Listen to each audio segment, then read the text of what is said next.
ഞാൻ ഇന്നലെ ഒരു സ്റ്റിക്കർ മേടിക്കാനായിട്ട് ഇളവള്ളിയിലെ മമ്മായി എന്ന് പറഞ്ഞ സ്ഥലത്ത് ഒരു കോംപ്ലക്സിൽ ഒരു കടയിൽ ഞാൻ പോയി, ഒരു സ്റ്റേഷനറി കടയിൽ പോയി. അപ്പോൾ അവിടെ ഞാനിങ്ങനെ സ്റ്റിക്കർ ചോദിച്ചപ്പോൾ അവരൊരു സ്റ്റിക്കർ കാണിച്ചു. അതല്ല എനിക്ക് വേണ്ടായിരുന്നത്. അപ്പോൾ ഞാൻ എനിക്ക് വേണ്ട രീതിയിലുള്ള സ്റ്റിക്കർ പറഞ്ഞപ്പോൾ അവർ പറഞ്ഞു അവിടെ ഇല്ല. അപ്പോൾ ഞാൻ പറഞ്ഞു എവിടെ കിട്ടും? അപ്പോൾ അവർ പറഞ്ഞു എൻ്റെ അപ്പുറത്തൊരു കടയുണ്ട്, അടുത്ത റോട്ടിൽ, പെരുവല്ലൂർ റോട്ടിലൊരു കടയുണ്ട്, അവിടെ പോയി അന്വേഷിച്ചോളൂ എന്ന് പറഞ്ഞു. ഓക്കെ, ഞാൻ അവിടെ പോയി ആ കടയിൽ അന്വേഷിച്ചു.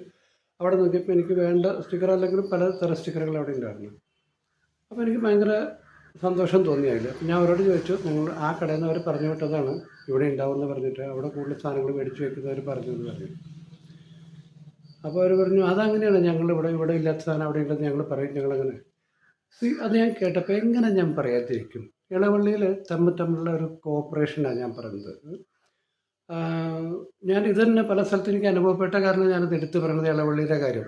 പലരും പറയും ഇളവള്ളി പർവ്വതീകരിച്ച് പറഞ്ഞു എന്നൊക്കെ പറഞ്ഞ് പലരും കമൻറ്റിലും പറയലൊക്കെ ഉണ്ടായി. അതിൻ്റെ കാരണം ഞാൻ പറയുന്നത്, ഇവിടെയുള്ള ആൾക്കാർ സ്വതവേ ഇങ്ങനെയാണ് എല്ലാവരും. അപ്പോൾ അവർ അടുത്തുള്ള ഒരാൾക്ക് പറഞ്ഞു കൊടുത്തു അവിടെ ഉണ്ട് കട. ഞാനൊരു സ്ഥലത്ത് മേടിക്കുമ്പോൾ ഇപ്പോൾ പല സ്ഥലങ്ങളിലും സംഭവിക്കുന്നത് ഇതാണ്. അയ്യോ ഇനി ഇത് കിട്ടണമെങ്കിൽ അടുത്ത ടൗണിൽ പോകണം, തൃശ്ശൂർ പോകണം, എറണാകുളത്ത് പോകണം എന്നൊക്കെ പറഞ്ഞ് സംഭവിക്കാറുള്ളത്. തൊട്ടപ്പുറത്തെ കടയിൽ സാധനം ഉണ്ടാവുകയും ചെയ്യും. അതിൻ്റെ വ്യത്യാസം ഞാൻ പറയുന്നത്. മനുഷ്യന്മാർ തമ്മിലുള്ള ബന്ധം ഇളവള്ളിയിൽ ഇപ്പോഴും സ്ട്രോങ് ആണ്.